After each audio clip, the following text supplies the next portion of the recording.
Hello mga piggies! Hello mga loves! Kumusta po tayong lahat?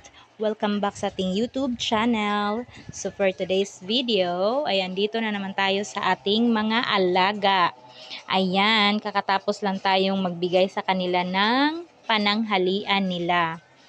Tapos na din silang kumain mga loves. So for today's video, pag-usapan natin yung pag-aalaga ng mga baboy. So, sa pag-aalaga ng mga baboy, hindi natin iisipin na malaki yung kikitain natin yan dahil malaki din yung puhunan natin lalo na pag wala tayong sariling inahin, pag hindi sarili ang biik baga.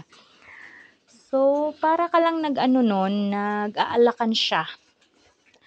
Minsan, pag season, pag mataas yung presyo ng baboy, mataas yung bilihan ng buyer, medyo may ano ka doon, may mababawi mo yung ano mo, pagod mo at saka meron kang kita kahit papano. Pero pag ano naman, matumal yung benta, hindi season baga, so mahina din yung ano, mababa din yung presyo, mababa din yung bili ng buyers sa ating mga alaga.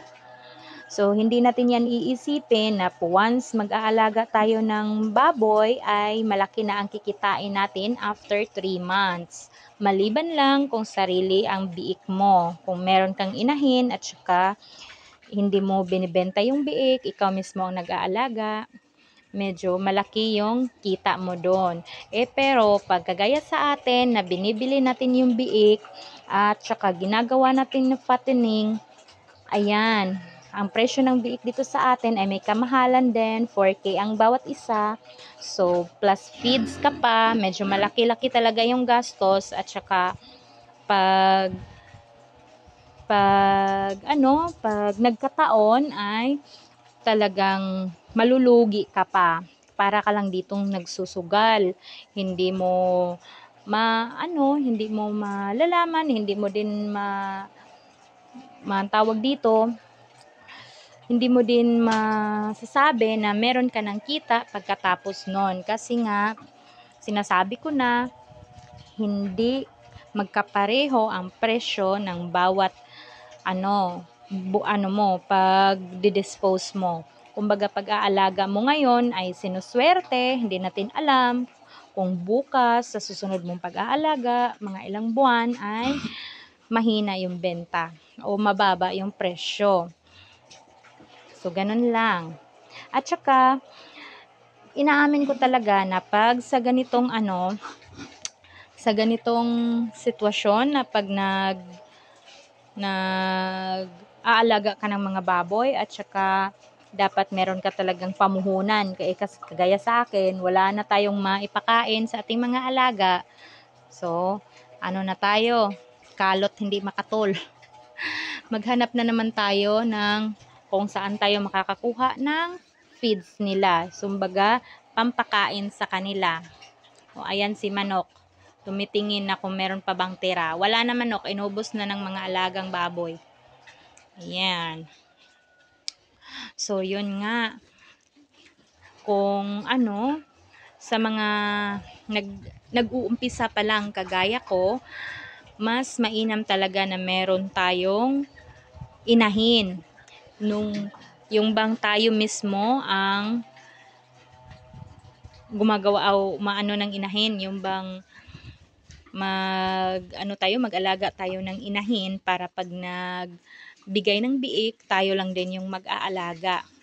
Para naman yung binili natin ng biik, yung halagang 4K sa isang biik, ibibili na lang natin yan ng feeds sa ating mga alaga pag meron tayong sariling inahin. So, kaya ako, sa ngayon, wala pa tayong sariling inahin, pero may balak tayo sa mga susunod na magawa tayo ng inahin. Kasi yung yung lagayan natin ay andon, meron pang 2 block na hindi natapos. So, kailangan muna natin yan tapusin bago tayo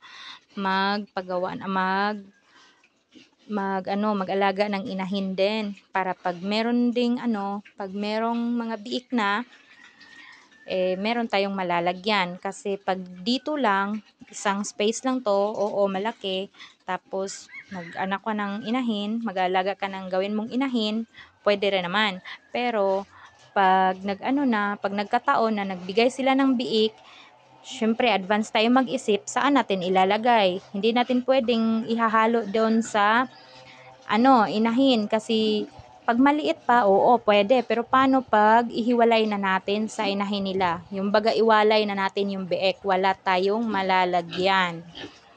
So, ganon yung mindset natin mga loves.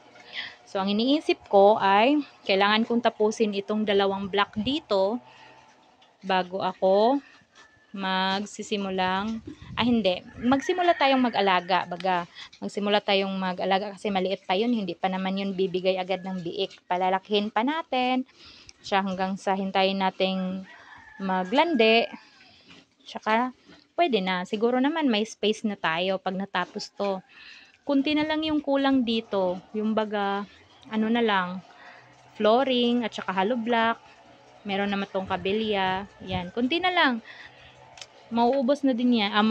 Matatapos na din yan. So, yan ang plano natin sa mga susunod. Hindi natin alam kung kailan natin yan matatapos. So, at least meron tayong isang isang room. Isang bakante na magkasya ito ng bali 10, 12 or 14. Pwede na din siguro. Pag malaki na sila, talagang magsisiksikan parang sardinas. kasi pag malaki na to, abutin ng 3 months o 3 months and a half, talagang malaki na yan sila. Pag meron kang 14 na alaga, tapos dito mo pagsasamahin, pagdating ng 3 and a half months, syempre malaki na talaga yun at saka nagsisiksikan na yan dito. So, ganitong stage nila hanggang 1 buwan o hanggang 2 buwan, talagang yung kulungan nila ay tamang-tama lang sa kanila. Ayan. Hindi pa masyadong masikip. Pero pag dating ng 3 months, so pwede na din naman yan ma-dispose, magsisiksikan na yan sila dito. Pero itong alaga natin ay siyam lang naman. So, kasya lang sa kanila yung kulungan nila. Maluwag pa nga. Pero pag 14 heads yung ilalagay natin dito, ay talagang masikip na. Pero kasya pa rin. Kahit papano, magkasya pa rin yan. Kumbaga, makakahiga pa rin sila nun. So, yan mga loves. Tsaka, naisip ko, ano kaya magandang gawin sa kulungan ng inahin? Yung ngayon, yung baga, meron ngayong uso yung may bakal. Para naman yung inahin ay hindi makakagalaw masyado, hindi maipit yung biik. At saka, pag meron tayong inahin, at saka ganito kalawak yung tirahan, pwede natin lagyan ng 2 inahin, di ba? Lagyan natin ng 2 inahin sa loob kung meron lang siyang bakal. Pero siguro medyo mataas gastos na yun. Malaki gastos na pag nagpapabakal pa tayo. So kaya isa lang muna yung balak natin. Isang inahin lang, saka na lang tayo gagawa ng yung may bakal. Kasi pwede naman yan kahit may na sila, may lagayan, may room na yung natin, yung kahit ganito lang, isang room, pwede na natin yan ihuli, sa huli na lang yung bakal, lalagayan, di ba? At saka, yung pangatlo ay maliit doon. Yan. Doon. Maliit yan siya. Parang, dati sinabi ko, lagayan ko yan ng feeds. Pero, hindi ko alam kung pwede yan malagyan ng biik na bagong walay. 'Di ba? Pero, that's plan pa lang. Tingnan natin, hindi pa nga natapos yung kulungan. Inshallah. I hope so. Matatapos yan. At saka malagyan natin. Kasi balak ko maglagay ng inahin. So kahit papano, meron tayong patining na nga ilang piraso ay meron tayong mapaglagyan. So that's all for today mga loves. Salamat sa pakikinig at yan, nagpapahinga na ang aking mga alaga.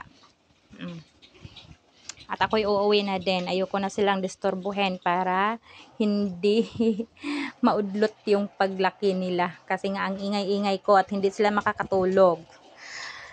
Bye-bye! See you for my next vlogs. Please like, share, and subscribe to my YouTube channel mga loves. Thank you!